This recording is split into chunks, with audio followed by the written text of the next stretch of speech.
दी छोड़ सतगुरु रामपाल जी परमेश्वर जी की जय हो। परमपिता परमात्मा सारी सृष्टि के रचनहार कुल मालिक असंख्य ब्रह्मांडों के स्वामी जगत गुरु तीनों लोकों में प्रवेश करके सबका धारण पोषण करने वाले राजाधीराज आत्माधार नाथों के नाथ देवों के देव महादेव सर्वेश्वर महेश्वर मृत्युंजय अजरो अमर आदि अनादि सनातनी प्रभु जगत पिता जगदीश्वर श्री श्री 1008 की उपाधि के वास्तविक अधिकारी अकाल मूरत शब्द स्वरूपी राम वासुदेव सर्वगतम ब्रह्म परम पूज्य प्रथम पूज्य परम संत परम पुरुष परम धनी परम दयालु सत्य कबीर हक्का कबीर अल्लाहु कबीर अल्लाहु अकबर बाखबर अल्लाह ताला जगत के तारणहार जगत के मुक्तिदाता जगत के जगन्नाथ हारे के सहारे हिंदुओं के राम मुसलमानों के अल्लाह सिखों के वाहिगुरु ईसाइयों के मसीह दया के सागर दयानिधि करुणा के सागर करुणानिधि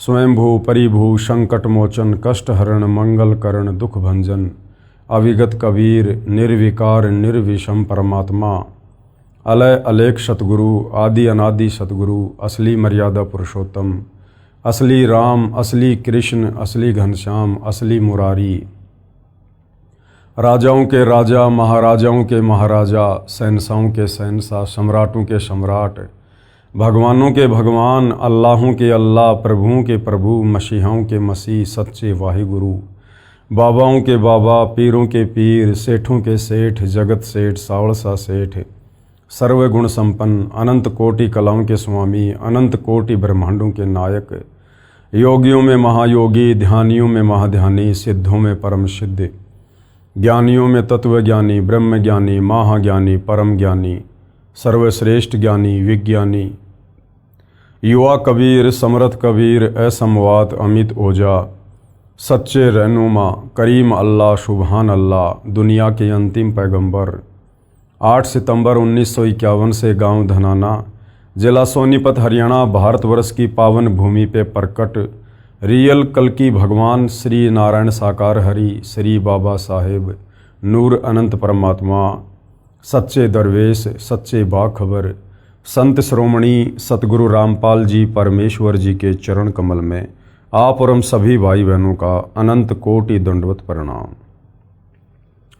सत्साई भाई और बहनों, बहुत बड़ी दया बहुत बड़ी मेहर पूज्य गुरुदेव भगवान की परमेश्वर रामपाल जी की जिनके शुभ आशीर्वाद से विशेष आशीर्वाद से उन्हीं के सत्संगों का संग्रह पवित्र आध्यात्मिक पुस्तक कबीर बड़ा या कृष्ण के ऊपर वीडियो बनाने की श्रृंखला जारी है। इसी श्रृंखला में आज हमारा ये तीसरे नंबर का वीडियो है।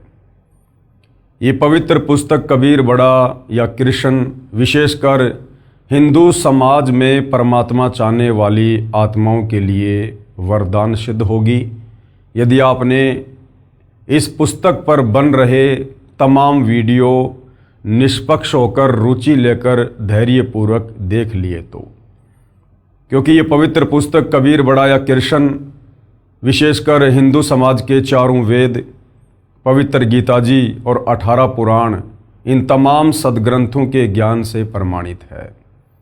यानी चारों वेदों का गीता जी का और 18 पुराणों का निष्कर्ष निकाल कर आप जियों के लिए सतगुरु रामपाल जी परमेश्वर जी ने इस पुस्तक को लिखा है।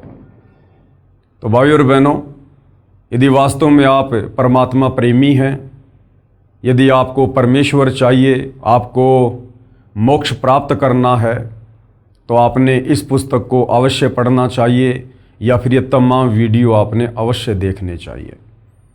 अभी तक इस पुस्तक के ऊपर 2 वीडियो बन चुके हैं। यदि आपने नहीं देखे हैं तो आपने अवश्य देखने चाहिए ताकि आपको इस पुस्तक में लिखित आगे का अमृत ज्ञान भली भांति समझ में आ सके।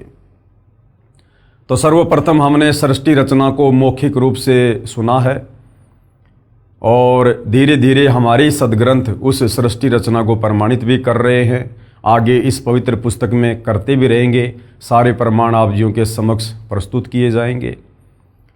साथ में हमें ब्रह्मा विष्णु महेश की स्थिति के विषय में भी पूज्य गुरुदेव भगवान ने बताया कि ये कितने भगवान हैं, किस लेवल के भगवान हैं, शास्त्रों के अनुसार श्री ब्रह्मा, श्री विष्णु, श्री महेश पूजा के योग्य देव है या नहीं है।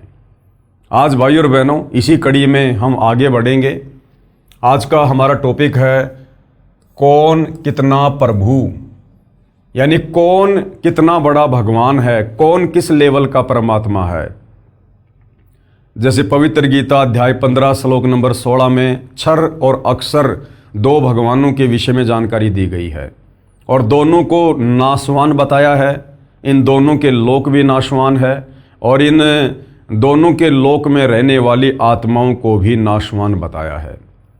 उसके बाद गीता अध्याय 15 श्लोक नंबर 17 में कहा है कि उत्तम पुरुष तु अन्य परमात्मा इति उदाहरते ये लोकतरम अवश्य विभर्ति अवय ईश्वरे, यानी सर्वश्रेष्ठ परमात्मा वास्तव में पुरुषोत्तम तो गीता अध्याय 15 श्लोक नंबर 16 में वर्णित क्षर और अक्षर इन दोनों भगवानों से अन्य है, जो तीनों लोकों में प्रवेश करके सबका धारण पोषण करता है। तो भाइयों और बहनों, भक्ति तो उस समय शुरू होगी जब पहले हमें भगवान का पता चलेगा। हिंदू समाज में हमारे तत्व ज्ञानहीन नादान धर्म गुरुओं ने तरह तरह के भगवान बनाए हुए हैं, प्रसिद्ध किए हुए हैं। 33 करोड़ देवी देवताओं की पूजा करवाई जाती है। आज तक हमारे धर्मगुरु हमें एक परमेश्वर के विषय में नहीं बता पाए कि वो सर्वशक्तिमान एक परमपिता परमेश्वर कौन है, जिन्होंने सारी सृष्टि को रचा है, जो कुल का मालिक है।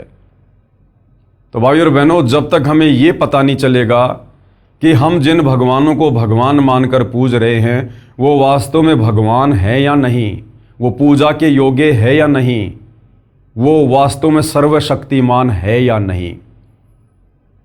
मान लीजिए आपने गाय की आवश्यकता है, आप गाय लेने के लिए जा रहे हैं और गाय के विषय में आपको पता ही नहीं गाय कैसी होती है, और कोई आपको गाय की जगह गधी पकड़ा दे, आप तो उसको लेकर आ जाओगे, तो आप तो ठगे गए। तो इसी प्रकार हम सदियों से भक्ति और भगवान के नाम पर ठगे जा रहे हैं। हमें आज तक कोई भगवान के विषय में बताने वाला नहीं मिला कि भगवान कैसा है। किसी ने साकार बता दिया, किसी ने निराकार बता दिया, किसी ने कुछ बता दिया। तो जब तक हमें ये पता नहीं चलेगा कि वास्तव में एक पूर्ण परमात्मा कौन है, कैसा है, कहाँ रहता है, साकार है या निराकार है, मिलता है या नहीं मिलता है, उसकी भक्ति विधि कहाँ है, उसकी प्राप्ति के मंत्र क्या हैं, तब तक हमारी भक्ति कैसे शुरू होगी। तो सतगुरु रामपाल जी परमेश्वर सर्वप्रथम हमें यही बता रहे हैं कि कौन कितना प्रभु है। इस पुस्तक में श्री ब्रह्मा जी, श्री विष्णु जी, श्री शिव जी, श्री देवी दुर्गा जी, श्री काल ब्रह्म जी यानी क्षर ब्रह्म यानी क्षर पुरुष, और श्री पर ब्रह्म जी यानी अक्षर ब्रह्म यानी अक्षर पुरुष, तथा परम अक्षर ब्रह्म जी यानी परम अक्षर पुरुष यानी संत भाषा में जिसे सत्य पुरुष कहते हैं, की यथा स्थिति बताई है, जो संक्षिप्त में इस प्रकार है। यानी ब्रह्मा विष्णु महेश, ब्रह्मा विष्णु महेश की माता देवी दुर्गा, ब्रह्मा विष्णु महेश के पिता काल ब्रह्म जिसको क्षर पुरुष ज्योति निरंजन भी कहते हैं। उसके बाद अक्षर पुरुष जो सात संग ब्रह्मांड का स्वामी है, और उसके बाद परम अक्षर ब्रह्म, परम अक्षर पुरुष, सत्य पुरुष यानी कबीर देव। तो इनमें सर्वशक्तिमान सर्वश्रेष्ठ प्रभु कौन है, ये शास्त्रों से ही हमें गुरुदेव भगवान निष्कर्ष निकालकर बता रहे हैं। परम अक्षर ब्रह्म यानी कबीर देव, जिसका वर्णन गीता अध्याय 8 श्लोक 3, 8, 10 तथा 20 और 22 में, तथा गीता अध्याय 2 श्लोक नंबर 17, गीता अध्याय 15 श्लोक नंबर 17, गीता अध्याय 18 श्लोक 46, 61, 62, 66 में है। जिसकी शरण में जाने के लिए गीता ज्ञान बोलने वाले ने अर्जुन को कहा है। गीता बोलने वाला कौन है? ये काल ब्रह्म है, ब्रह्मा विष्णु महेश का पिता है, जो महाभारत के युद्ध के दौरान श्री कृष्ण जी के शरीर में प्रवेश करके गीता जी का ज्ञान बोल रहा है।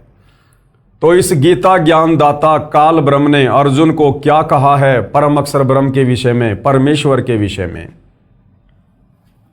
कहा है कि उसकी शरण में जाने से परम शांति यानी जन्म मरण से छुटकारा मिलेगा तथा शाश्वत स्थानम यानी सनातन परम धाम यानी अविनाशी लोक यानी सतलोक प्राप्त होगा। कौन कह रहा है? गीता का ज्ञान देने वाला भगवान अपने से अन्य उस परम अक्षर ब्रह्म सत्य पुरुष कबीर देव की ओर संकेत कर रहा है इन तमाम गीता जी के श्लोकों में कि अर्जुन, मैं सर्वश्रेष्ठ परमात्मा नहीं हूं, मैं सर्वश्रेष्ठ प्रभु नहीं हूं। यदि तुझे वास्तव में जन्म और मरण से छुटकारा प्राप्त करना है, अगर तुझे अविनाशी धाम सतलोक जाना है, जहां जाने के बाद साधक लौटकर वापस इस गंदे लोक 21 ब्रह्मांड में नहीं आता है, तो तू उस परमेश्वर की शरण में जा। कौन से परमेश्वर की शरण में? उस कबीर देव की शरण में। यह कुल का मालिक है, वो कबीर परमेश्वर ही कुल का मालिक यानी सारी सृष्टि को रचने वाला सर्व सृष्टि का मालिक है। फिर गीता अध्याय 18 श्लोक 62 में इसी की शरण में जाने के लिए गीता ज्ञानदाता ने कहा है।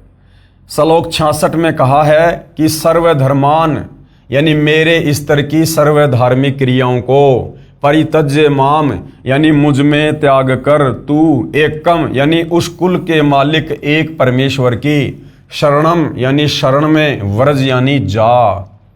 अहम यानी मैं, तवा यानी तुझे, सर्व यानी सब, पापे भे यानी पापों से, मोक्षयामी यानी मुक्त कर दूंगा, मां शुच यानी शोक ना कर। कौन कह रहा है? गीता अध्याय 18 श्लोक नंबर 62 में गीता ज्ञानदाता काल ब्रह्म अर्जुन से कह रहा है कि अर्जुन, सर्वधर्मान परित्यज्य माम एकम शरणम व्रज अहम तवा सर्व पापे भे मोक्षयामी मा शुच। कि अर्जुन, तू मेरे स्तर की जितनी भी भक्ति कमाई है, धार्मिक अनुष्ठानों की कमाई है, वो तू मुझ में समर्पित कर दे और उस एकम जिसके समान कोई दूसरा ना हो, जिसकी शरण में जाने के लिए बार बार गीता ज्ञानदाता अर्जुन को कह रहा है कि एकम शरणम व्रज, तो उस अद्वितीय एक परमपिता परमेश्वर सर्वश्रेष्ठ भगवान की शरण में जा। मैं तुझे सब पापों से मुक्त कर दूंगा, तू शोक मत कर। तो गीता ज्ञानदाता जो हिंदुओं का भगवान है, परमात्मा है, वो अपने से अन्य किसी और सर्वश्रेष्ठ परमात्मा परम अक्षर ब्रह्म कबीर देव की शरण में जाने को अर्जुन को कह रहा है। तो फिर विचार करो, वर्तमान में उस गीता ज्ञानदाता की शरण में रहकर, जो कि काल ब्रह्म है, जिसका ओम मंत्र है, फिर भला उसकी शरण में रहकर हम कैसे मुक्ति प्राप्त कर सकते हैं, जो खुद अपने से अन्य किसी और को सर्वश्रेष्ठ परमात्मा बता रहा है। यह एक परमेश्वर, सबका मालिक, सबसे बड़ा समर्थ कबीर जी है, जो काशी बनारस शहर भारत देश में जुलाही की लीला किया करता तथा यथार्थ व संपूर्ण आध्यात्मिक ज्ञान सूक्ष्म वेद को बताया करता था। 650 साल पहले वो कबीर परमात्मा, वो परम अक्षर ब्रह्म, सर्वश्रेष्ठ परमात्मा समर्थ प्रभु बनारस के काशी शहर में प्रकट हुए। 120 वर्ष तक लीला करते हुए उन्होंने 5वें वेद सूक्ष्म वेद का ज्ञान दिया। अध्यात्म के विषय में जो कंप्लीट ज्ञान चारों वेदों में नहीं है, गीता जी में नहीं है, 18 पुराणों में नहीं है, किसी भी धर्म के धर्मशास्त्रों में नहीं है, उस ज्ञान को देने के लिए वो परम अक्षर ब्रह्म सत्य पुरुष कबीर देव सतलोक से चलकर स्वयं ही पृथ्वी पर प्रकट होता है। इसी ने, किसने? इस कबीर परमेश्वर ने सर्व ब्रह्मांडों की रचना की है। इसी ने क्षर पुरुष, अक्षर पुरुष, ब्रह्मा, विष्णु, महेश, देवी दुर्गा समेत सर्व जीव आत्माओं की उत्पत्ति की है। जो आप और हमने सृष्टि रचना में पहले पढ़ लिया है कि सभी जीव आत्माओं की उत्पत्ति इसी कबीर परमेश्वर ने अपने वचन से सतलोक में की है। यह तथ्य इतना सत्य जानो जैसे आज से लगभग 400 वर्ष पूर्व एक वैज्ञानिक ने बताया था कि पृथ्वी अपने अक्ष यानी धुरी पर घूमती है, जिसके घूमने से दिन तथा रात बनते हैं। उस समय सब मानते थे कि सूर्य पृथ्वी के चारों ओर घूमता है, जिस कारण से दिन तथा रात बनते हैं। संसार के सब मानव का यही मत था। इस झूठ को इतना सत्य मान रखा था कि उस वैज्ञानिक का विरोध करके फांसी पर चढ़वा दिया। आज वह 400 वर्ष पूर्व वाली बात सत्य साबित हुई। सूर्य घूमता है, ये झूठ सिद्ध हुई। यानी पृथ्वी ही घूमती है और पृथ्वी के घूमने के चलते दिन और रात बनते हैं। जिस वैज्ञानिक ने यह बात बताई थी 400 साल पहले, अन्य लोगों ने उसे फांसी पर चढ़वा दिया, ये कहकर कि पृथ्वी के घूमने से दिन रात नहीं बनते, सूर्य पृथ्वी के चारों तरफ घूमता है इसलिए दिन और रात बनते हैं। सत्य कहने वाले उस वैज्ञानिक को फांसी पे चढ़वा दिया।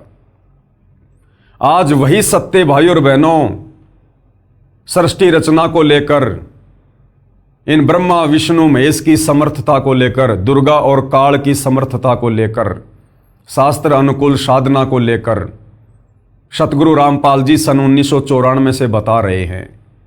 और दुनिया वालों ने वही सब कुछ सतगुरु रामपाल जी के साथ भी करने का पूरा प्रयास किया। 2006 में करोथा कांड, 2014 में बरवाला कांड, आज भी लगातार संघर्ष जारी है, परंतु बिगाड़ कुछ नहीं पाए। क्यों? क्योंकि सतगुरु रामपाल जी यदि कोई सामान्य व्यक्ति होते, कोई सामान्य संत होते, तो शायद अब तक इनको भी फांसी पे चढ़वा दिया जाता उस वैज्ञानिक की तरह।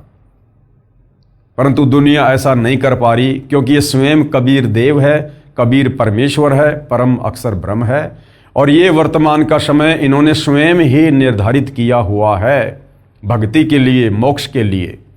और परमेश्वर जो ठान लेता है उसमें अड़ंगा भले ही दुनिया अड़ाकर अपने कर्म फोड़ सकती है, परंतु परमेश्वर के उस निर्धारित समय में वो किसी प्रकार का बदलाव नहीं कर सकती है। वर्तमान में काशी के जुलाहे कबीर को कुल का मालिक बताना इतना सत्य है जितना 400 वर्ष पहले पृथ्वी को अपनी धुरी पर घूमना बताना था।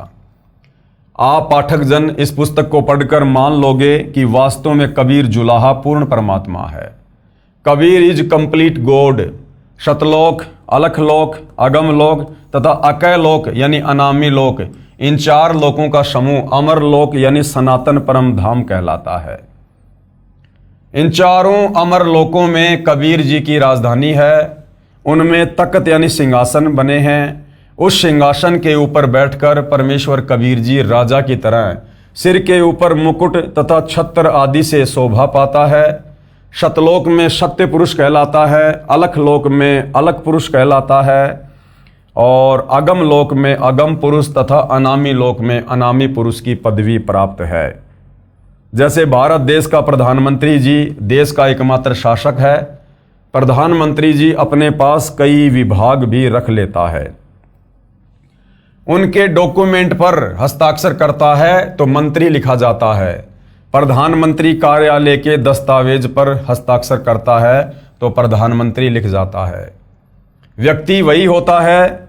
कबीर परमेश्वर विशेषकर सतलोक यानी सत्य लोक में बैठकर सब नीचे व ऊपर के लोकों को संभालते हैं। इसलिए सतलोक का विशेष महत्व हमारे लिए है। उसमें सत्य पुरुष पद से जाना जाता है, यानी सतलोक में सिंहासन पर विराजमान होने के चलते कबीर परमेश्वर को सत्य पुरुष की संज्ञा दी गई है। इसलिए सत्य पुरुष शब्द हमारे लिए अधिक मायने रखता है। सत्य पुरुष का मतलब है कबीर देव, कबीर परमात्मा। जैसे प्रधानमंत्री जी का शरीर का नाम अन्य होता है, ऐसे सत्य पुरुष यानी परम अक्षर ब्रह्म का नाम कबीर है। सत्य पुरुष यानी कबीर जी की सत्ता अक्षर पुरुष के 7 संग ब्रह्मांडों पर तथा अक्षर पुरुष के ऊपर भी है, तथा क्षर पुरुष यानी काल तथा इसके 21 ब्रह्मांडों के ऊपर भी है। इसलिए परम अक्षर ब्रह्म को वासुदेव यानी सब जगह पर अपना अधिकार रखने वाला कहा गया है।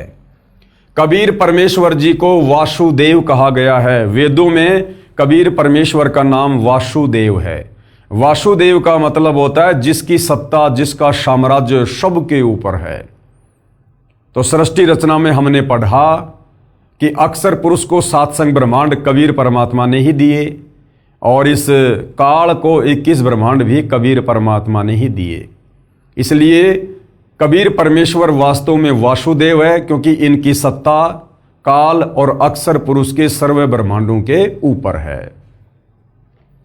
गीता अध्याय 7 श्लोक नंबर 19 में इसी वासुदेव के विषय में कहा है। अब श्री ब्रह्मा जो कि रजगुण है, श्री विष्णु जो कि सतोगुण युक्त है तथा श्री शिव जी जो कि तमोगुण की स्थिति बताता हूं। गुरुदेव कहते हैं कि अब आपको श्री ब्रह्मा, श्री विष्णु, श्री महेश की स्थिति से परिचित करवाता हूं कि ये किस लेवल के भगवान हैं, ये कितने समर्थ हैं। अभी हमने कबीर परमेश्वर की समर्थता के विषय में पढ़ा कि कबीर परमेश्वर सर्व सृष्टि के मालिक हैं, सर्व ब्रह्मांडों के रचयिता हैं, इनकी सत्ता सर्व ब्रह्मांडों के ऊपर है, इसलिए इनको वासुदेव भी कहा जाता है। इनके बराबर और कोई शक्ति सृष्टि में नहीं है। अब ब्रह्मा विष्णु महेश कितने समर्थ हैं, किस लेवल के भगवान हैं, ये कितने वासुदेव हैं, ये कितने भगवान हैं, कितने ब्रह्मांडों के ऊपर इनका साम्राज्य है, अब गुरुदेव भगवान हमें ये बताएंगे। क्षर पुरुष यानी काल रूपी ब्रह्म के 21 ब्रह्मांड हैं। एक ब्रह्मांड में 3 लोकों पृथ्वी लोक, स्वर्ग लोक तथा पाताल लोक में श्री ब्रह्मा जी, श्री विष्णु जी तथा शिव जी एक एक कार्य के स्वामी हैं, प्रभु हैं। जैसे एक प्रांत में यानी एक राज्य में एक मुख्यमंत्री होता है जो प्रांत का मुखिया होता है, अन्य मंत्रीगण उसके अधीन होते हैं तथा मुख्यमंत्री जी देश के प्रधानमंत्री जी के अधीन होता है। ऐसे ही क्षर पुरुष यानी काल ज्योति निरंजन अपने प्रत्येक ब्रह्मांड में मुख्यमंत्री रूप में है तथा श्री ब्रह्मा जी रजगुण विभाग के, श्री विष्णु जी सतगुण विभाग के तथा श्री शिव जी तमगुण विभाग के मंत्री हैं। केवल 3 लोकों यानी पृथ्वी लोक, स्वर्ग लोक तथा पाताल लोक के प्रभु हैं, मालिक हैं। यानी कितनी कम शक्ति रखते हैं श्री ब्रह्मा, श्री विष्णु और श्री महेश, ये पूज्य गुरुदेव भगवान ने हमें बताया है। ये जो काल ब्रह्म है ये 21 ब्रह्मांड का स्वामी है और इसने एक ब्रह्मांड में सृष्टि को चला रखा है, बाकी 20 ब्रह्मांड इसके खाली रहते हैं। उस एक ब्रह्मांड में केवल 3 लोक, पृथ्वी लोक, पाताल लोक, स्वर्ग लोक, केवल इन 3 लोकों में श्री ब्रह्मा विष्णु महेश एक एक विभाग के मंत्री हैं। एक ब्रह्मांड में भी श्री ब्रह्मा विष्णु महेश का पूरा साम्राज्य नहीं है। उस एक ब्रह्मांड में भी केवल 3 लोकों पर पृथ्वी, पाताल और स्वर्ग, और केवल एक एक विभाग के ऊपर इनका आधिपत्य है। श्री ब्रह्मा जी रजोगुण विभाग के मंत्री हैं, श्री विष्णु जी सतोगुण विभाग के मंत्री हैं और श्री शंकर जी तमोगुण विभाग के मंत्री हैं। श्री ब्रह्मा विष्णु महेश की केवल इतनी समर्थता है, ये केवल इतने प्रभु हैं, इतने भगवान हैं। यानी 21 ब्रह्मांड का मुख्यमंत्री समझो इनका पिता काल ब्रह्म है और ये जो ब्रह्मा विष्णु महेश है ये समझो तीनों विधायक हैं, एमएलए हैं। ये एमपी भी नहीं है, ये विधायक की कैटेगरी में है। तो इस लेवल के ये भगवान हैं, ये परमात्मा हैं, ये वासुदेव हैं। एक ब्रह्मांड में भी इनकी कंप्लीट जो है प्रभुता नहीं है। परम अक्षर ब्रह्म यानी सत्य पुरुष कबीर जी को प्रधानमंत्री जी तथा देश के राष्ट्रपति जी मानो। यानी कबीर परमेश्वर कितने सक्षम हैं? परम अक्षर ब्रह्म यानी सत्य पुरुष कबीर जी को प्रधानमंत्री जी तथा देश के राष्ट्रपति जी मानो। यानी 21 ब्रह्मांड का स्वामी है ये ज्योति निरंजन, इसको समझो मुख्यमंत्री। और मुख्यमंत्री से ऊपर कौन होता है? प्रधानमंत्री, राष्ट्रपति। यानी राष्ट्रपति देश का प्रथम नागरिक होता है, उससे ऊपर फिर कोई नहीं होता। इसी प्रकार कबीर परमेश्वर जी को जानो राष्ट्रपति, जो काल के 21 ब्रह्मांडों पर भी शासन करते हैं, अक्षर पुरुष के 7 संग ब्रह्मांडों पर भी शासन करते हैं और ऊपर के 4 अविनाशी लोकों पर भी उन्हीं का शासन है। तो सबसे बड़े परमात्मा, सबसे समर्थ प्रभु कौन? सत्य पुरुष कबीर देव। अब आप जी समझ लें कि कबीर बड़ा है या कृष्ण। गुरुदेव कहते हैं अब आपकी समझ में आ जाना चाहिए कि वास्तव में कबीर जी बड़े हैं या फिर श्री कृष्ण जी बड़े हैं। तो कहाँ कबीर जी और कहाँ श्री कृष्ण जी, कहाँ देश का राष्ट्रपति और कहाँ एक विधायक, एक एमएलए। दिन और रात का अंतर है उनकी शक्ति में, उनकी प्रभुता में। श्री कृष्ण जी व श्री रामचंद्र जी स्वयं विष्णु हैं जो भिन्न भिन्न रूपों में जन्मे थे। श्री विष्णु जी की स्थिति ऊपर बता दी है। संत गरीबदास जी को परमेश्वर कबीर जी स्वयं मिले थे, उनको ऊपर के ब्रह्मांडों में लेकर गए थे, सब देवों की स्थिति से अवगत करवाया था, अपने सतलोक में भी लेकर गए थे, अपनी स्थिति से भी अवगत करवाया था, फिर वापस पृथ्वी के ऊपर छोड़ा था। तब संत गरीबदास जी ने बताया है कि क्या बताया आदरणीय गरीबदास जी ने? गरीब तीन लोक का राज है, ब्रह्मा विष्णु महेश, और ऊंचा धाम कबीर का सतलोक प्रदेश। कि ब्रह्मा विष्णु महेश तो केवल 21 ब्रह्मांडों में, केवल एक ब्रह्मांड में, और तीन लोक पृथ्वी पाताल स्वर्ग, इन तीनों लोकों में केवल एक एक विभाग के मंत्री हैं, रजोगुण सतोगुण तमोगुण। और कबीर परमेश्वर ये कुल मालिक है, सबसे ऊंचा धाम कबीर का सतलोक प्रदेश। गरीब अनंत कोटि ब्रह्मांड का एक रति नहीं भार, और सतगुरु पुरुष कबीर है ये कुल के सृजनहार।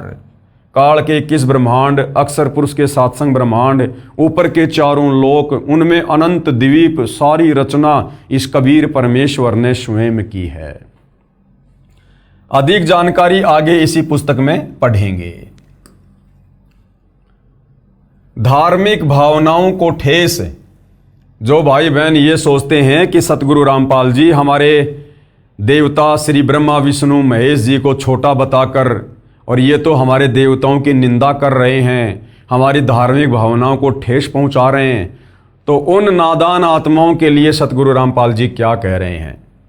यदि कोई सज्जन पुरुष, स्त्री या पुरुष, उस अंध श्रद्धालु को कहे कि आप जिस देवी देवता को इष्ट मानकर जो साधना कर रहे हो ये गलत है, इससे आपको कोई लाभ नहीं मिलेगा, आपका मानव जीवन नष्ट हो जाएगा, आप देवी देवताओं की पूजा इष्ट मानकर ना करो, आप मूर्ति की पूजा ना करो, आप धामों तथा तीर्थों पर मोक्ष मकसद से ना जाओ, आप श्राद्ध ना करो, पिंडदान ना करो, 13वीं 17वीं क्रिया या अस्थियां उठाकर गति करवाने के लिए मत ले जाओ, आप व्रत मत करो, इसके स्थान पर अन्न जल करने में संयम करो, न अधिक खाओ न बिल्कुल भूखे रहो, आप अपने धर्म के शास्त्रों में बताए भक्ति मार्ग के अनुसार साधना करो।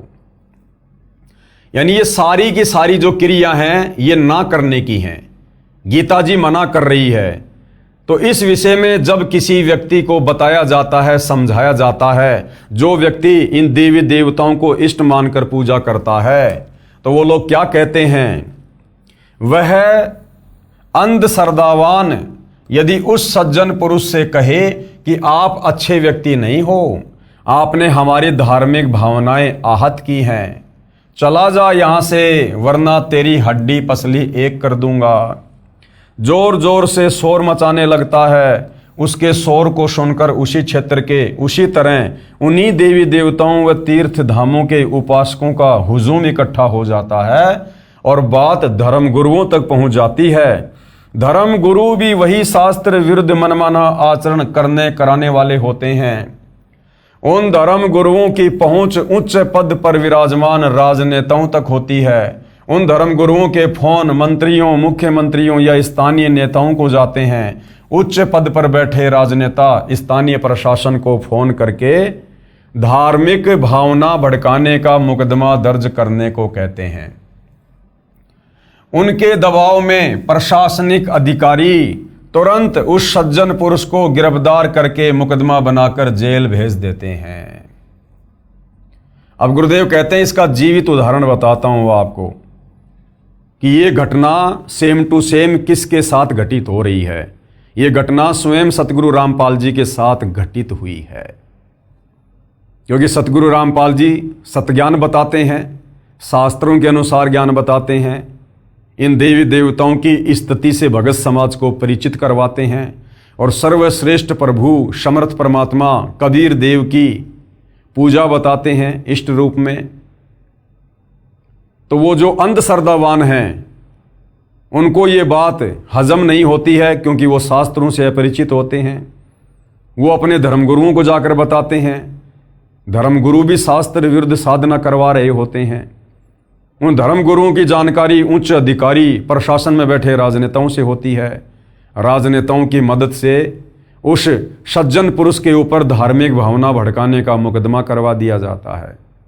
तो ये स्थिति सतगुरु रामपाल जी के साथ में बनी हुई है। जीवित उदाहरण, सन 2011 में मेरे यानी सतगुरु रामपाल जी के अनुयायी, जिनमें बेटियां भी शामिल हैं यानी भगत और भगतमतियां, मध्य प्रदेश प्रांत के शहर जबलपुर में पुस्तक ज्ञान गंगा, जो मेरे सत्संग प्रवचनों का संग्रह करके तैयार कर रखी है, उसका प्रचार कर रहे थे। लागत 30 रुपये परंतु 10 रुपये में बेच रहे थे, जिस कारण से हिंदू श्रद्धालु उत्साह से लेकर जा रहे थे। जब उन्होंने घर जाकर पढ़ा तो लगा कि अनर्थ हो गया, देवी देवताओं की पूजा गलत लिखी है, धामों तीर्थों पर जाना व्यर्थ लिखा है, माता दुर्गा का पति बताया है, श्री ब्रह्मा श्री विष्णु तथा श्री शिव का जन्म मरण बताया है, इनके माता पिता भी बताए हैं, हमारे देवताओं का अपमान किया है, मारो मारो। उन अंधश्रद्धा वालों ने पहले तो प्रचार करने वाले स्त्री पुरुषों को स्वयं पीटा, फिर थाने में ले गए। हजारों अंधश्रद्धावान इकट्ठे हो गए। जिला प्रशासन में बेचैनी हो गई, क्योंकि राजनेताओं के फोन स्थानीय डीसी, एसपी, आईजी तथा कमिश्नर के पास आने लगे। हमारे एक अनुयायी ने बताया कि उपायुक्त महोदय यानी डिप्टी कमिश्नर तथा पुलिस अधीक्षक महोदय थाने में आए, पुस्तक ज्ञान गंगा ली, उसको वहीं बैठकर पढ़ने लगे। अधिकारी सुशिक्षित तथा दिमागदार होते हैं, आईपीएस तथा आईएएस, उनको समझते देर नहीं लगी। इस पुस्तक में कुछ भी ऐसा नहीं लिखा है जिससे किसी की धार्मिक भावनाएं आहत होती हों। सब विवरण शास्त्रों से प्रमाणित करके लिखा है। सुबह 10 बजे से शाम के 5 बजे तक अधिकारीगण मुकदमा दर्ज करने से बचते रहे, परंतु उन अंधश्रद्धावानों ने मध्य प्रदेश के विधानसभा के अध्यक्ष ने पुनः फोन पर कहा कि अधिकारी केस दर्ज नहीं करना चाहते। तब विधानसभा अध्यक्ष ने अधिकारियों को धमकाया तो प्रशासन ने मजबूरन धार्मिक भावनाओं को भड़काने का मुकदमा आईपीसी की धारा 295A के तहत दर्ज करके लगभग 35 स्त्री पुरुषों को जेल भेज दिया। मुकदमा नंबर 201 दिनांक 8/5/2011, थाना मदन महल जबलपुर। विधानसभा अध्यक्ष ने अपने पद का दुरुपयोग करके पाप किया, उसका फल भी परमात्मा ने उसे तुरंत दिया। वह विधानसभा अध्यक्ष 2 महीने बाद ही मृत्यु को प्राप्त हुआ। उसका नाम था ईश्वरदास रोहाणी। इस मुकदमे को माननीय हाई कोर्ट जबलपुर में समाप्त करने की अर्जी MCRC नंबर 13577/2013 लगाई, जो माननीय उच्च न्यायालय जबलपुर मध्य प्रदेश ने वह मुकदमा दिनांक 20/7/2017 को खत्म कर दिया, क्योंकि पुस्तक में सर्व ज्ञान शास्त्र प्रमाणित मिला। लेकिन सन 2011 से 2017 तक निचली अदालतों में तारीखों पर तारीखें पड़ी, उन पर सर्व 35 अनुयायी अपना कार्य छोड़कर गए। किराया लगा, दिहाड़ी छोड़ी, वित्तीय नुकसान तथा परेशानी उन अंधश्रद्धावानों के हित के लिए झेली कि वे इस पुस्तक में लिखे शास्त्रों के प्रमाणों को आंखों देखकर शास्त्र विधि रहित साधना त्याग कर शास्त्रोक्त साधना करके अपने जीवन को धन्य बनाएं। क्योंकि श्रीमद् भगवद गीता अध्याय 16 श्लोक 23-24 में प्रमाण है। इन दोनों श्लोकों का वर्णन पुस्तक में आगे किया है, वहां पर हम पढ़ेंगे। अब गुरुदेव कह रहे हैं धार्मिक भावना, अपने धर्म की धार्मिक क्रियाओं तथा परमात्मा से संबंधित पूजा पद्धति के प्रति गहरी आस्था को धार्मिक भावना कहते हैं। धार्मिक भावनाओं को आहत करना, किसी के धर्म में चल रही पूजाओं तथा उसके परमात्मा के ऊपर बिना आधार के कटाक्ष या आलोचना करना धार्मिक भावनाओं को ठेस पहुंचाना है। तर्क वितर्क, किसी विषय पर अपनी राय देना, अन्य की राय का खंडन करना व अपनी का महिमा मंडन करना, अन्य द्वारा अपने सिद्धांत का समर्थन करना, उसके विचारों को गलत बताना, यह तर्क वितर्क है। इसमें किसी ग्रंथ को आधार माना जाए तो समाधान है, अन्यथा झूठा झगड़ा है। लेखक का उद्देश्य, यानी सतगुरु रामपाल जी कह रहे हैं कि इस पुस्तक का जो लेखक है उसका मकसद, उसका उद्देश्य किसी की धार्मिक भावनाओं को ठेस पहुंचाना नहीं है, परंतु शास्त्रों को आधार मानकर तर्क वितर्क किया है। सभी शास्त्रों के प्रमाण को आधार रूप में देकर यथार्थ आध्यात्मिक ज्ञान तथा मोक्ष मार्ग को उजागर किया है। यदि इसे धार्मिक भावनाओं का आहत होना माना जाए तो दुर्भाग्य की बात है। मेरा यानी लेखक का उद्देश्य है कि विश्व के मानव को परमात्मा की खोज में इधर उधर भटकने से बचाकर प्रमाणित तथा लाभदायक शास्त्रोक्त आध्यात्मिक ज्ञान व साधना बताऊं, उनके मानव जीवन की रक्षा करूं। यदि ये धार्मिक भावनाओं को आहत महसूस होगा तो कोई बात नहीं, फिर तो ये करना आवश्यक है। गुरुदेव भगवान कहते हैं, यदि तुम्हारे ही धर्मशास्त्रों से प्रमाणित करके तुम्हें पूजा पाठ भक्ति विधि बताई जा रही है जो बिल्कुल सत्य है, और यदि फिर भी तुम्हें लगता है कि नहीं, हमारी धार्मिक भावनाओं को हमारे देवी देवताओं की निंदा करके जो है भड़काया जा रहा, ठेस पहुंचाई जा रही है, तो गुरुदेव भगवान कहते हैं फिर ये धार्मिक भावनाओं को ठेस पहुंचाना बहुत जरूरी है तुम्हारी आत्मा के कल्याण के लिए। यदि तुमने इस मनुष्य जन्म में शास्त्र अनुकूल साधना नहीं की और यदि मोक्ष से वंचित रह गए तो अगले जन्म में लक 84 में गधे कुत्ते सूअर बनकर घूमोगे। तो तुम्हारे को उस महाकष्ट से बचाने के लिए तुम्हारी उन धार्मिक भावनाओं को ठेस पहुंचाना बहुत जरूरी है, शास्त्रों के आधार पर। उदाहरण दे रहे हैं गुरुदेव। उदाहरण, एक समय एक लड़के ने कुछ बच्चों को पार्क में एक लकड़ी के खंबे पर चढ़ते उतरते खेलते देखा। उसने गली में खड़े बिजली के खंबे पर चढ़ना प्रारंभ किया। एक सज्जन पुरुष ने उसे देखा और दौड़कर उसे ऐसा करने से रोका। बच्चा रोने लगा। माता पिता को बताया कि एक व्यक्ति ने मुझे खेलने से रोका। वह व्यक्ति उसी गली में रहता था। माता पिता उस बच्चे को लेकर उस व्यक्ति के पास गए और कारण जाना तो पता चला कि उस व्यक्ति ने तो बच्चे के जीवन की रक्षा की है। बच्चे के माता पिता गए तो थे झगड़ा करने के मकसद से, परंतु उस व्यक्ति के उपकार का धन्यवाद करके आए। तो अगर जरा भी समझ, अगर जरा भी कॉमन सेंस या बुद्धि अगर पढ़ा लिखा हिंदू समाज रखता है तो सतगुरु रामपाल जी तो महाउपकार का कार्य कर रहे हैं। इन देवी देवताओं की समर्थता इन्हीं पुस्तकों से साबित करके आप लोगों को दिखाकर, आप हिंदू समाज से जुड़े भाई बहनों को वेद गीता और 18 पुराणों के अनुसार भक्ति साधना देकर आपको इन आधे अधूरे, इन असहाय बेचारे, इन असमर्थ देवी देवताओं की पूजा छुड़वाकर, जो स्वयं गीता अध्याय 7 श्लोक नंबर 12 से 15 में तीनों गुण रजगुण ब्रह्मा, सतगुण विष्णु, तमगुण शंकर की पूजा करने को मना किया गया है, इनकी पूजा छुड़वाकर और एक परम अक्षर ब्रह्म सर्वशक्तिमान परमात्मा कबीर देव को इष्ट रूप में पूजवाकर आप जियों को मोक्ष का मार्ग दिखा रहे हैं। तो अगर जरा भी कॉमन सेंस होगी, अगर जरा भी बुद्धि का इस्तेमाल करोगे तो आप जी अपनी आत्मा का कल्याण करवा लोगे। सतगुरु रामपाल जी तो आपको उस नादान बच्चे की तरह बिजली के खंबे पर चढ़ने से रोक रहे हैं, जो आप चिल्ला रहे हो कि हमारी धार्मिक भावनाओं को ठेस पहुंचा रहे हैं, हमारे देवी देवताओं की निंदा कर रहे हैं। ये जब इस पुस्तक को आप पढ़ोगे, सारे प्रमाण देखोगे, बखूबी आपकी समझ में आ जाएगा, यदि आप भक्ति करना चाहते हो तो। मेरा यानी लेखक का यही उद्देश्य है कि हिंदू धर्म के सब व्यक्ति लकड़ी के खंभे पर न खेलकर, शास्त्रोक्त साधना ना करके और बिजली के खंभों पर चढ़कर मर रहे हैं।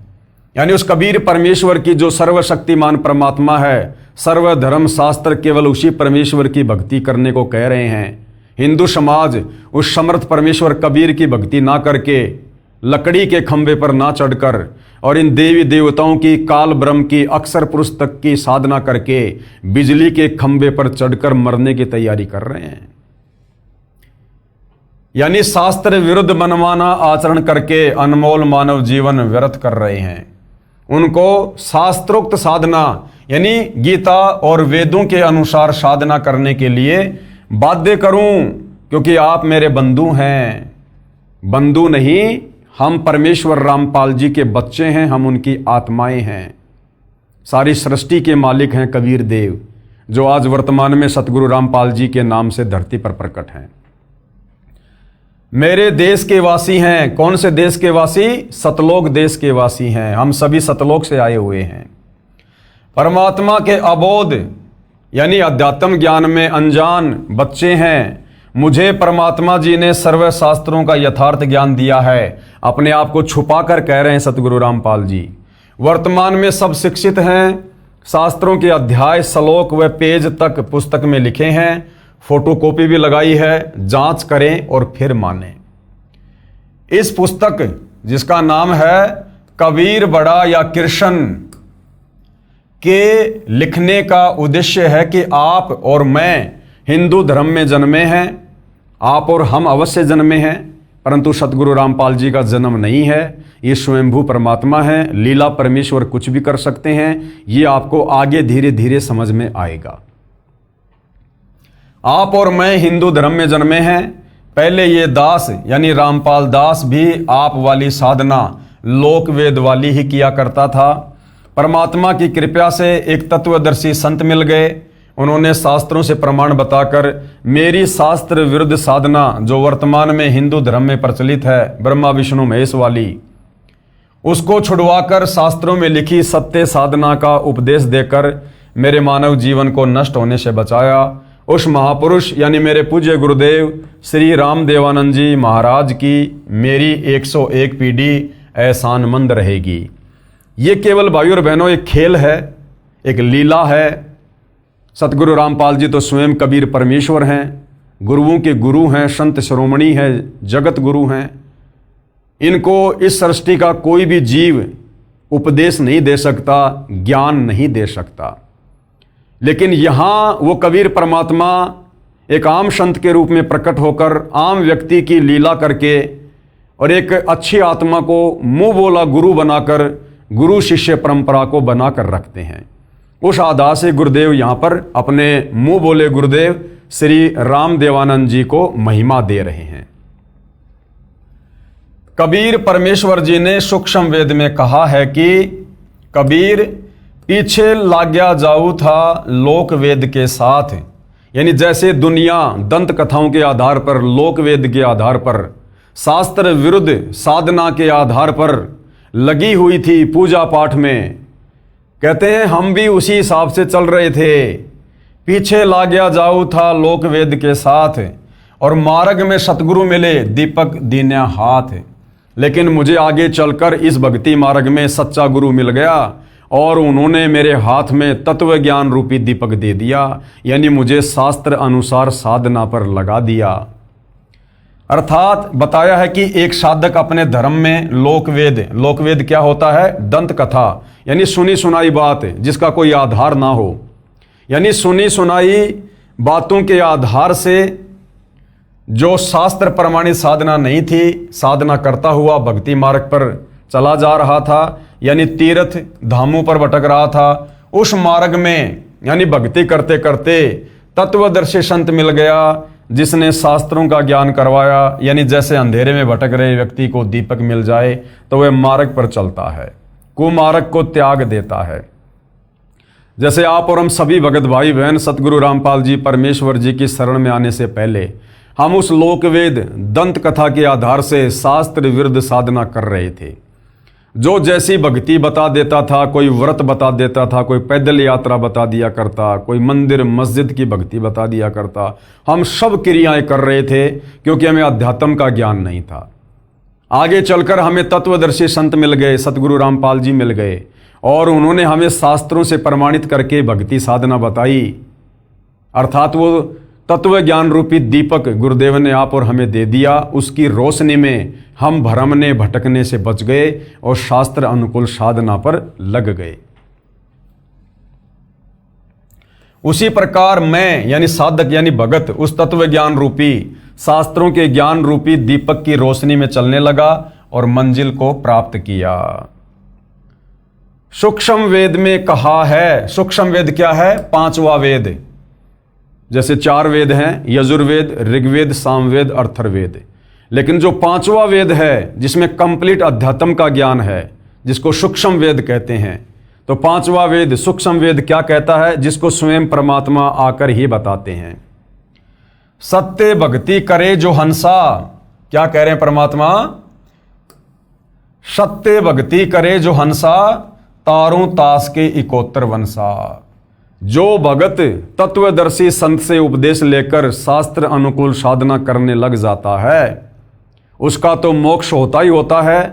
पीछे से उसकी 101 पीढ़ी का परमात्मा उद्धार करता है। समय आने पर उनको भी मोक्ष देता है। संत भाषा में इकोत्तर का मतलब होता है 101। तो मालिक कहते हैं सत्य भक्ति करे जो हंसा, हंसा यानी भगत, तारों तास के इकोत्तर वंशा, उसकी 101 पीढ़ियों का उद्धार करूंगा। शब्दार्थ, परमात्मा जी ने कहा है कि जो साधक शास्त्रोक्त सत्य साधना भक्ति करता है तो मैं उसकी 101 पीढ़ी को संसार सागर से पार कर दूंगा, यानी पूरे वंश का मोक्ष कर दूंगा। प्रिय पाठकों, मेरी यानी लेखक की तो 71 पीढ़ी निसंदेह पार होगी। मेरे को दीक्षा देने का अधिकार मेरे पूज्य गुरुदेव श्री राम देवानंद जी ने दिया है। जो भगत भगतमती मेरे से दीक्षा लेकर यानी सतगुरु रामपाल जी से उपदेश लेकर शास्त्र विरुद्ध पुरानी भक्ति साधना त्याग कर और शास्त्रोक्त साधना अपनी आंखों से शास्त्रों में देखकर विश्वास के साथ आजीवन करेगा, वह तथा उसकी इकोत्तर यानी 101 पीढ़ियां भवसागर से पार हो जाएंगी। कृपया विश्वास के लिए पढ़िए इसी पुस्तक के पेज नंबर 445 पर परमात्मा कबीर जी की भक्ति से हुए भक्तों को लाभ अध्याय में।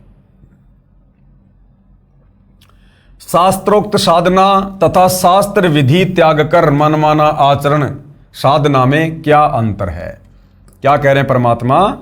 एक होती है शास्त्रोक्त साधना, यानी गीता, वेद, कुरान, पुराण, बाइबल, इन सब के अनुसार जो प्रमाणित भक्ति साधना है उसको कहते हैं शास्त्रोक्त साधना, यानी शास्त्र अनुकूल भक्ति साधना।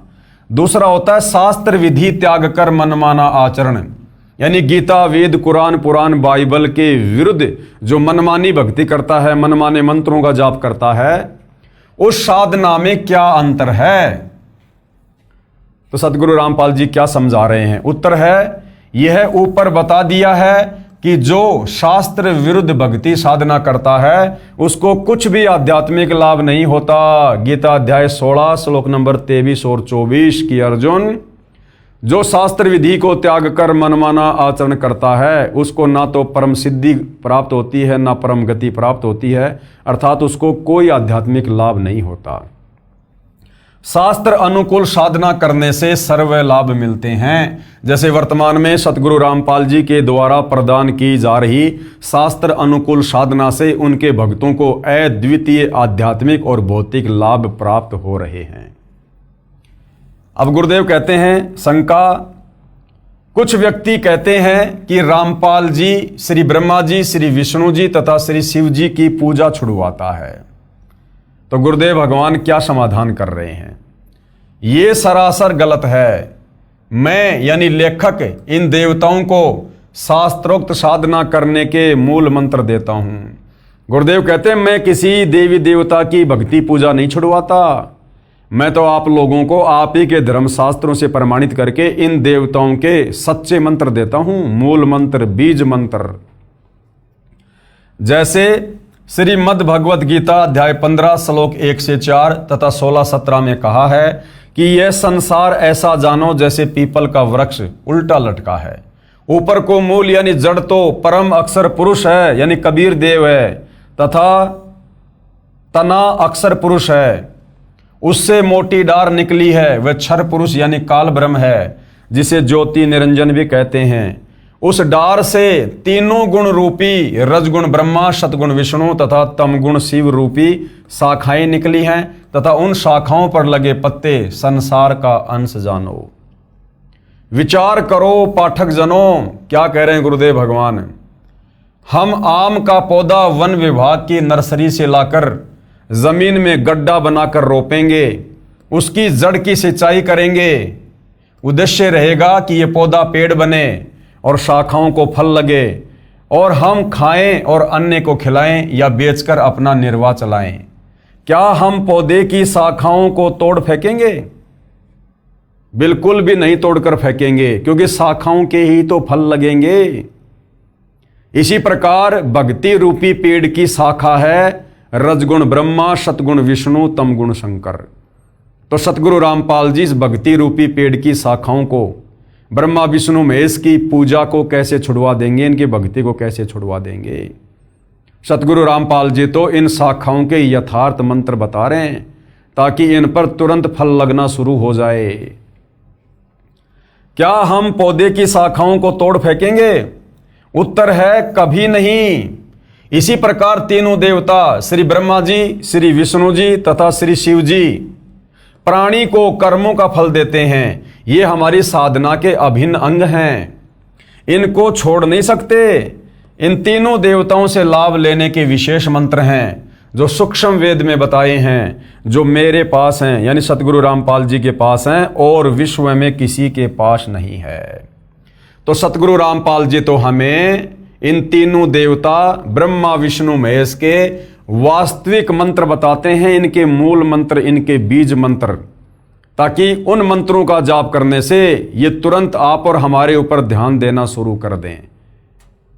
जैसे गुरुदेव भगवान ने उदाहरण देकर समझाया, जैसे भैंसा यानी झोटा होता है, उस भैंसे का एक मूल मंत्र है, उससे उसको पुकारने से वह तुरंत सक्रिय हो जाता है।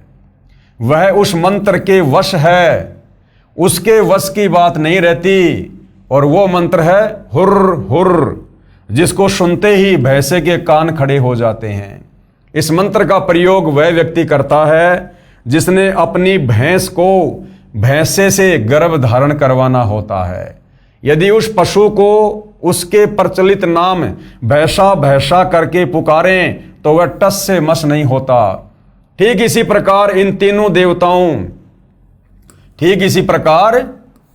तीनों देवताओं श्री ब्रह्मा जी, श्री विष्णु जी तथा श्री शिव जी के यथार्थ मंत्र साधना करने के हैं, जिनके जाप से ये शीघ्र प्रभावित होते हैं तथा तुरंत कर्म फल देते हैं।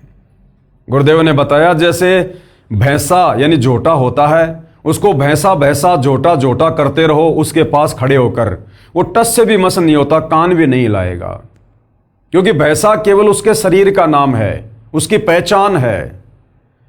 परंतु उसको प्रभावित करने का उसका एक मूल मंत्र है, बीज मंत्र है।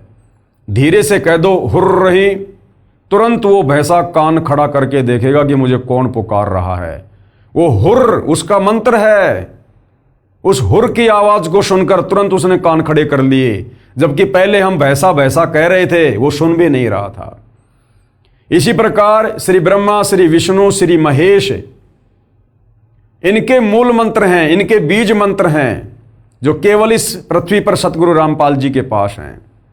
बाकी आप चाहे कितना ही श्री ब्रह्मा ओम श्री शंकर देवाय नमः, श्री ब्रह्मा देवाय नमः, श्री विष्णु देवाय नमः, ओम नमो भागवते वासुदेवाय नमः, इनके नाम लेकर आप कितने ही जाप कर लो, ये ब्रह्मा विष्णु महेश उस भैंसे की तरह टस से मस भी नहीं होंगे। और जैसे ही आप सतगुरु रामपाल जी के ज्ञान को समझकर उनसे उपदेश प्राप्त करेंगे, प्रथम दीक्षा लेंगे, तो प्रथम दीक्षा में इन्हीं देवी देवताओं के मंत्र दिए जाते हैं। प्रथम दीक्षा में सतगुरु रामपाल जी इन्हीं पांचों देवी देवताओं के मंत्र देते हैं। श्री ब्रह्मा और शावत्री जी का, श्री गणेश जी का, श्री विष्णु और लक्ष्मी जी का, देवी दुर्गा का, शंकर और पार्वती का। क्योंकि इन पांचों देवताओं का स्थान हमारे शरीर में बने इन कमल चक्रों में है। और जब हम अधिकारी गुरु तत्वदर्शी संत से उपदेश प्राप्त करके जब इन मंत्रों का उनके द्वारा बताई गई विधि अनुसार जाप करेंगे तो ये देवी देवता तुरंत सक्रिय हो जाते हैं कि भगत हमें क्यों पुकार रहा है, भगत को किस वस्तु की आवश्यकता है, और हमें सर्व भौतिक सुविधा मिलनी शुरू हो जाती है।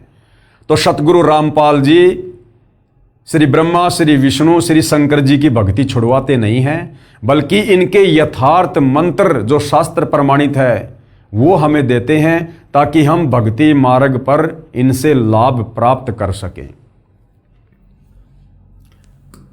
हमने पूजा मूल परम अक्षर ब्रह्म यानी परमेश्वर को इष्ट रूप मानकर करनी है।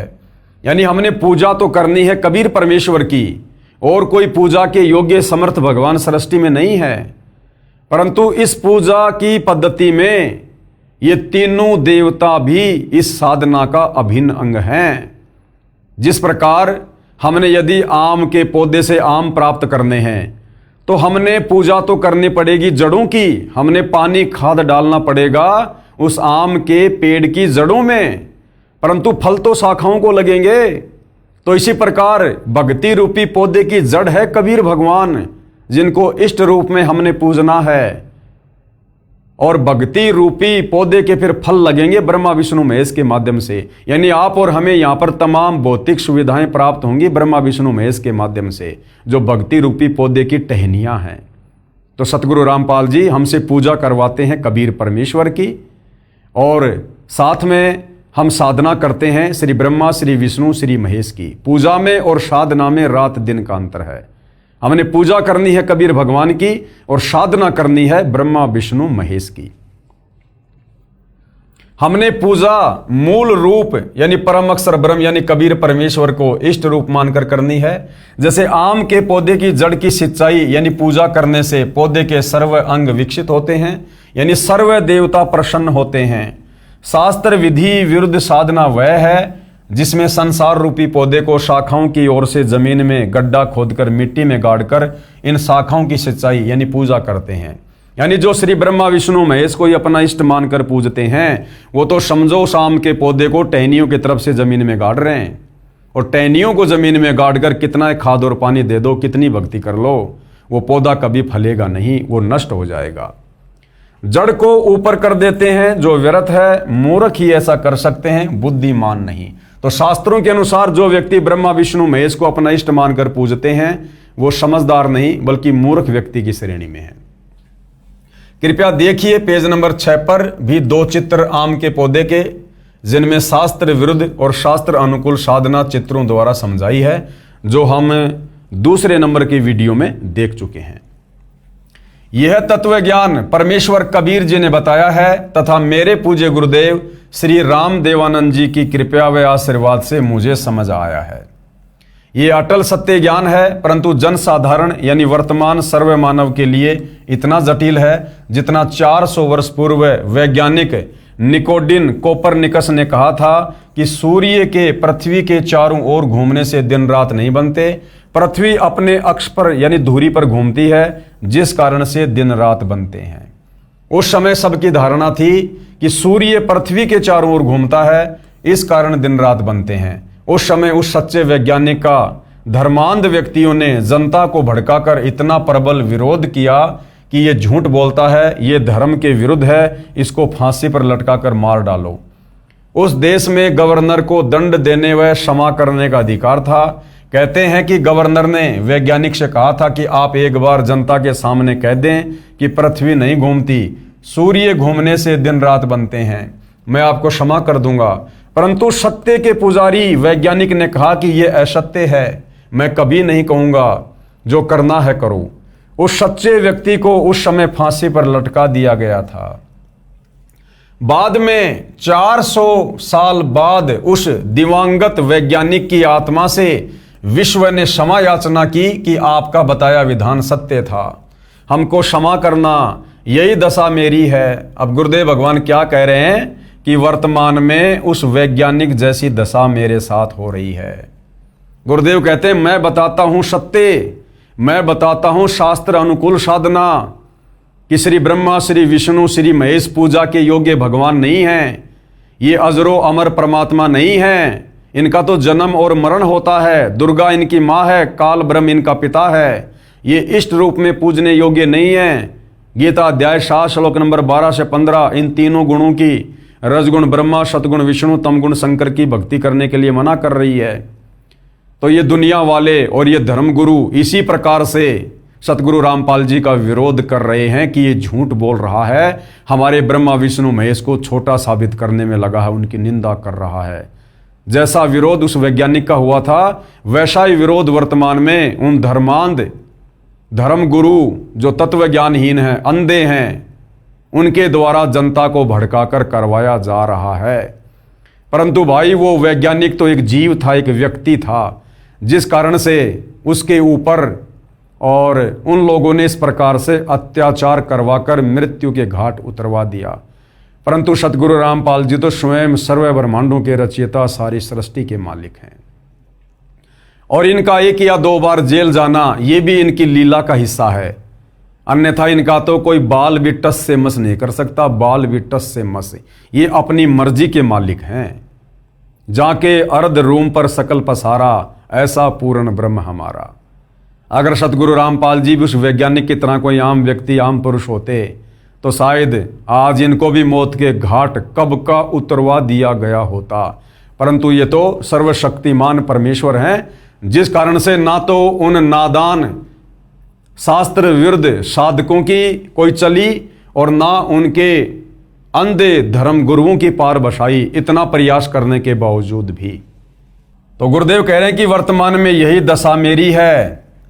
मैं कहता हूं कि ब्रह्मा विष्णु शिव नाशवान है। नाशवान का मतलब जन्म और मरण में है, इनकी जन्म और मृत्यु होती है। इनके माता पिता हैं, जिन पुराणों को आप सत्य मानते हो उन्हीं में प्रमाण दिखा दिए हैं। धर्मांध संत मंडलेश्वर अखाड़ों के महंत जन मेरे सत्य ज्ञान का घोर विरोध कर तथा करवा रहे हैं, जिस कारण से मेरे ऊपर झूठे मुकदमे बनवाकर जेल में डाला जाता है। सन 2006 में झूठा मुकदमा बनाया, यानी करोथा कांड हुआ। 21 महीने जेल में रहा, प्रचार बंद करवाया जाता है। परंतु वर्तमान में शिक्षित मानव है, सब प्रमाण ग्रंथों में है, इसलिए मैं जीवित हूं। यदि 100 वर्ष पहले ये ज्ञान बताता तो कब का परलोक चला गया होता। फिर 2014 में बरवाला कांड हुआ और अब 11 साल की एक लंबी जेल काटने के बाद 10 अप्रैल 2026 को सतगुरु रामपाल जी वापस सतलोक आश्रम में आए हैं।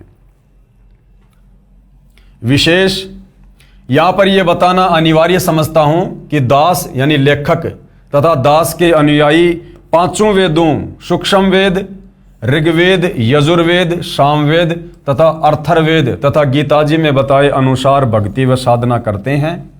यजुर्वेद अध्याय 19 मंत्र 25 तथा 26 में क्या कहा है?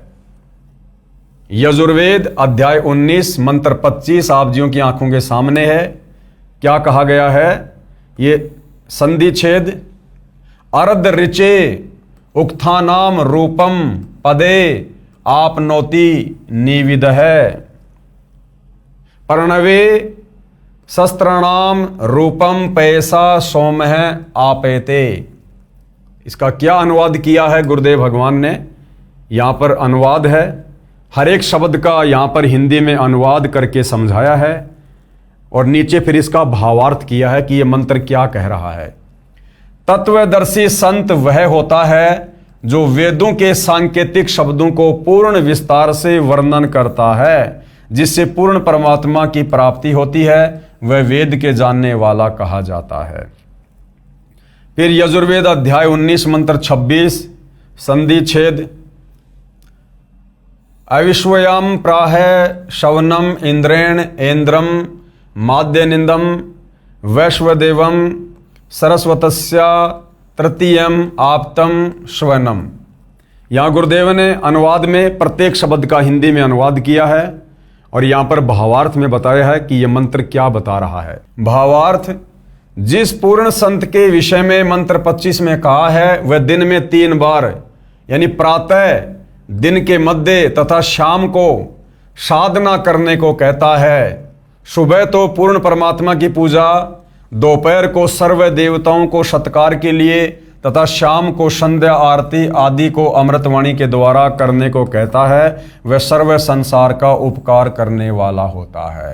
यानी त्रिकाल संध्या जो हमारे वेदों में वर्णित है कि वो जो तत्वदर्शी संत होगा, जो 3 समय की आरती अपने भक्तों को देगा, सुबह, दोपहर और शाम को, समझ लेना वो तत्वदर्शी संत, वो धीरनाम संत, वो विश्व का उपकार करने वाला होगा। और वर्तमान में भाइयों और बहनों, ये जो त्रिकाल संध्या है, दिन में 3 समय की जो आरती है, आजकल आप जी भविष्य मालिका को लेकर बहुत सारे वीडियो देख रहे होंगे जिसमें बार बार त्रिकाल संध्या का जिक्र किया जाता है कि आने वाले विनाशकारी समय में यदि किसी को बचना है और यदि आने वाले सतयुग में किसी ने प्रवेश करना है तो त्रिकाल संध्या करते रहना होगा। लेकिन उन बेचारे भविष्य मलिका वालों के पास में त्रिकाल संध्या नहीं है। वो केवल त्रिकाल संध्या का नाम जानते हैं। वास्तव में त्रिकाल संध्या क्या है, कैसे होती है, कौन देता है, ये उन्हें नहीं पता है। तो ये त्रिकाल संध्या सतगुरु रामपाल जी के पंथ में है और उनके भगत दिन में 3 बार इसे प्रतिदिन करते हैं।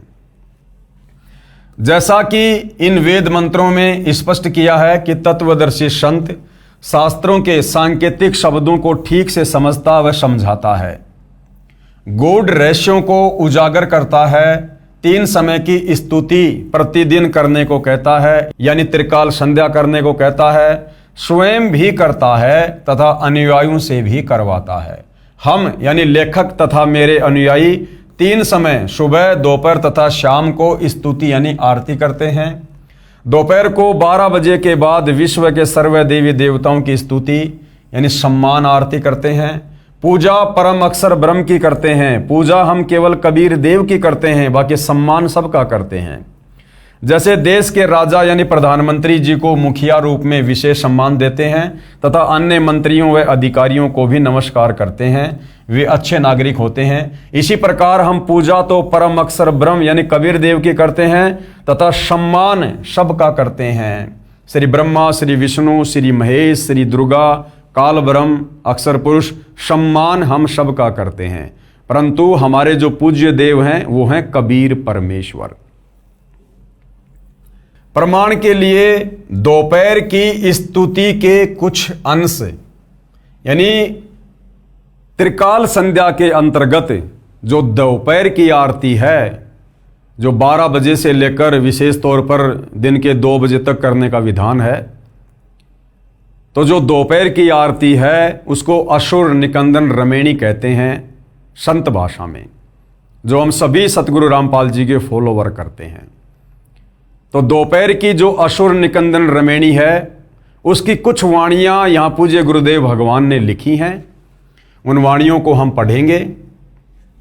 सत्य पुरुष समर्थ ओंकारा, अदली पुरुष कबीर हमारा, आदि युगादि दया के सागर, काल कर्म के मोचन आगर। दुख भंजन दरवेश दयाला, असुर निकंदन कर पैमाला। आब खाक पावक और पौना, गगन सुन दरियाई दोना। धर्म राय दरबानी चेरा, सुर असुरों का करे निबेरा। सत का राज धर्म राय करही, अपना किया सभय दंड भरही। शंकर शेष और ब्रह्मा विष्णु, नारद सारद जा उर रसनम। गौरीज और गणेश गोसाई, कारज सकल सिद्ध हो जाई। जो कहते हैं ना कि सतगुरु रामपाल जी ब्रह्मा विष्णु महेश की साधना छुड़वाते हैं, निंदा करते हैं, हम सभी सतगुरु रामपाल जी के भगत सतगुरु रामपाल जी के द्वारा दी गई दोपहर की आरती में इन सभी देवी देवताओं का नाम लेकर इनका आदर सत्कार करते हैं।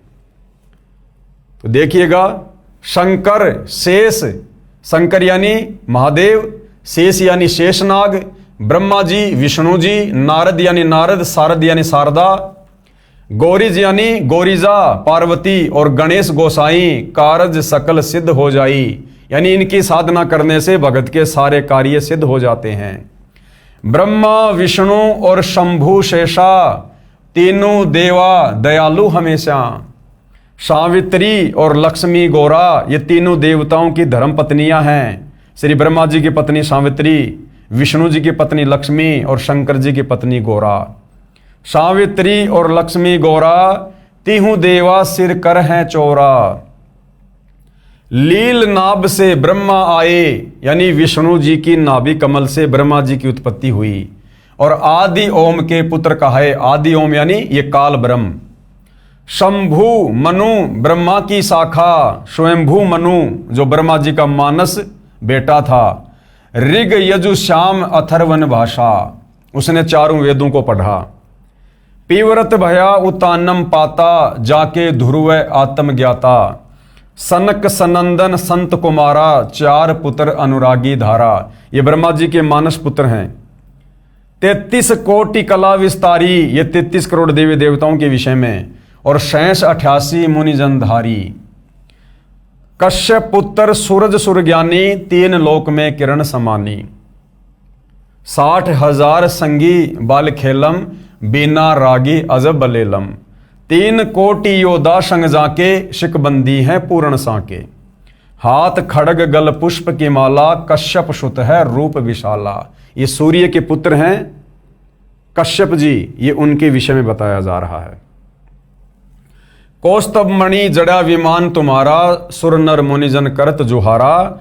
चंद सुर चकवे पृथ्वी माही, निश्वासर चरणों चितलाही। पीठे सूरज सन्मुख चंदा, काटे त्रिलोकी के फंदा। तारायण सब स्वर्ग समूलम, पखे रहे सतगुरु के फूलम। जय जय ब्रह्मा समर्थ स्वामी। देखिएगा श्री ब्रह्मा जी को समर्थ परमात्मा की संज्ञा दी गई है। जो लोग कहते हैं कि सतगुरु रामपाल जी तो हमारे ब्रह्मा विष्णु महेश की निंदा करते हैं।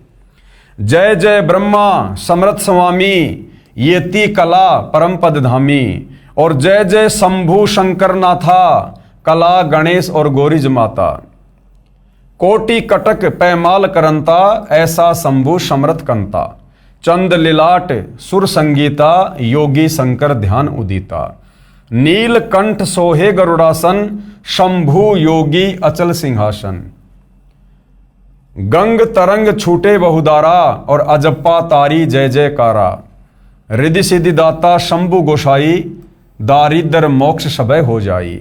आसन पदम लगाए योगी, नी इच्छा निर्वाणी भोगी। ये शंकर जी के बारे में बताया जा रहा है। सर्प भुवंग गले रुंडमाला, और व्यरसव चढ़िए दीन दयाला। यानी शंकर जी अपने गले में सर्पों की माला डाल के रहते हैं, और व्यरसव यानी बैल के ऊपर जो है वो सवारी करते हैं। वामे कर त्रिशूल विराजे, यानी श्री शंकर जी उल्टे हाथ में त्रिशूल धारण करते हैं, और दहने कर सुदर्शन साजे। सुन अरदास देवन के देवा, श्री शंकर जी को यहाँ पर देवताओं के सुप्रीम देवता की संज्ञा दी गई है। सुन अरदास देवन के देवा, शंभु योगी अलख अभेवा। तू पैमाल करे पलमाही, ऐसे समरथ शंभु शाही। 1 लख योजन धौजा फरके, पचरंग झंडे मोहरे राखे। काल भद्र करत देव बुलाऊं, शंकर के दल सब ही ध्याऊं। भैरों खित्तर पाल पलितम, भूत और दैत चढ़े संगीतम। राक्षस भंजन बिरद तुम्हारा, यानी राक्षसों का नाश करना श्री शंकर जी का जो है ये परम कार्य है। ज्यों लंका पर पदम 18, कोट्यों गंधर्व कमंद चढ़ावे, शंकर दल गिनती नहीं आवे। मारे हाक दहाक चिंगारे, अग्नि चकर बाणों तनजारे। कंप्या शेष धरनी थर्रानी, जा दिन लंका घाली घानी। तुम शंभु ईसन के ईसा, और व्यरसव चढ़िए विश्वे विशा। यानी भगवानों का भगवान बताया है यहाँ पर श्री शंकर जी को। इंद्र देवताओं का राजा इंद्र, धन का देवता ये कुबेर, और जल का देवता वरुण। इंद्र कुबेर और वरुण बुलाऊं, रापती सवेत सिंहासन ल्याऊं। इंद्र दल बादल दरियाई 96 कोटि की हुई चढ़ाई। सुरपति यानी देवताओं का राजा इंद्र, सुरपति चढ़े इंद्र अनुरागी, अनंत पदम गंधर्व बड़भागी। किशन भंडारी चढ़े कुबेरा, अब दिल्ली मंडल बोर्यों फेरा।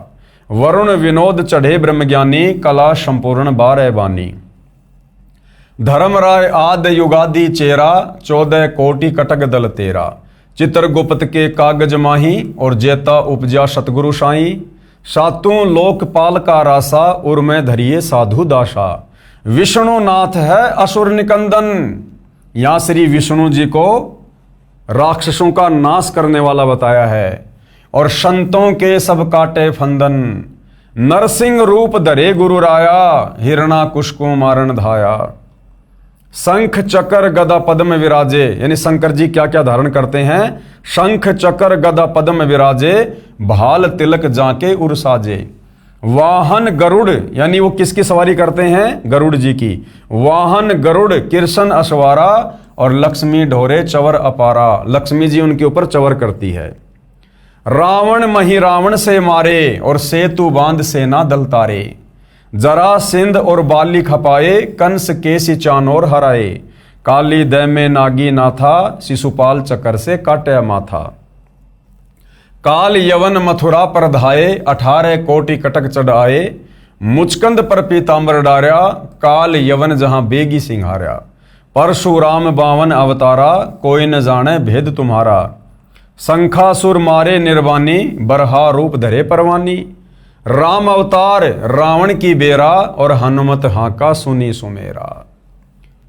तो ये उस त्रिकाल संध्या के अंतर्गत जो दोपहर की आरती, दोपहर की स्तुति, इन तमाम देवी देवताओं की हम सतगुरु रामपाल जी के फॉलोवर करते हैं। तो ये कुछ वाणियां हैं जो आप जियों के समक्ष प्रस्तुत की गई हैं।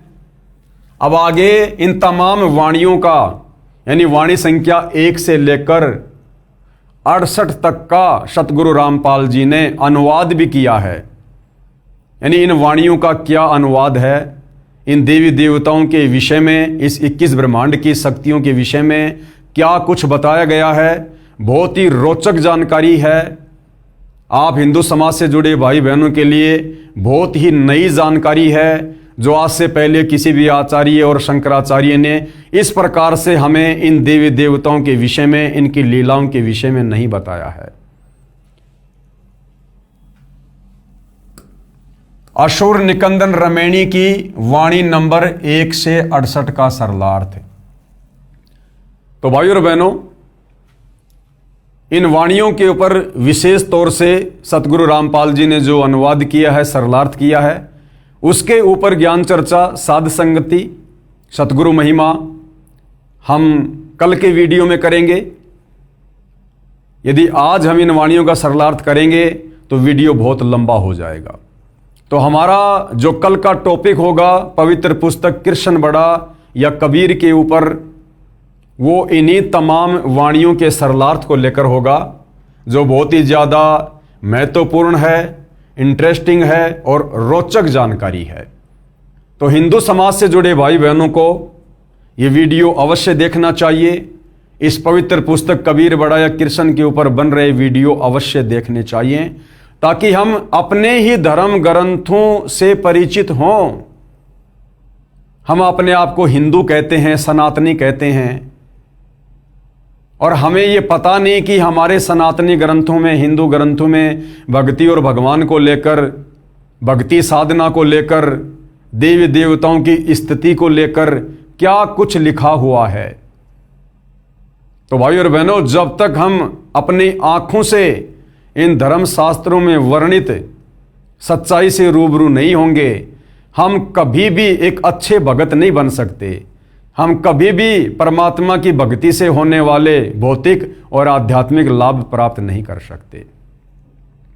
तो सतगुरु रामपाल जी परमेश्वर जी के विषय में निंदा चुगली करके अपने कर्म बिगाड़ने से बेहतर है आप जी एक बार उनके द्वारा लिखित पुस्तकों को पढ़िए, उनके द्वारा किए गए सत्संगों को सुनिए, समझिए।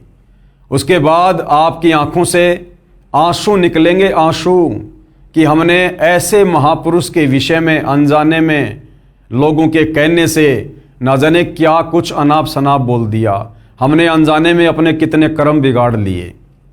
फिर आपको समझ में आएगा कि वास्तव में सतगुरु रामपाल जी आप और हमारी आत्मा के कल्याण के लिए, मोक्ष के लिए महापरोपकार का कार्य कर रहे हैं। तो भाइयों और बहनों, पूज्य गुरुदेव भगवान के आशीर्वाद से आज के वीडियो में केवल इतना ही।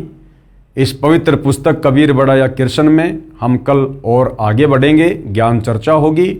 तब तक पूज्य गुरुदेव भगवान हम सबको आज्ञा दे, आशीर्वाद दे, सद्बुद्धि दे, मार्गदर्शन करे, हमें भ्रमने और भटकने से बचाए। बंदी छोड़ सतगुरु रामपाल जी परमेश्वर जी की जय हो।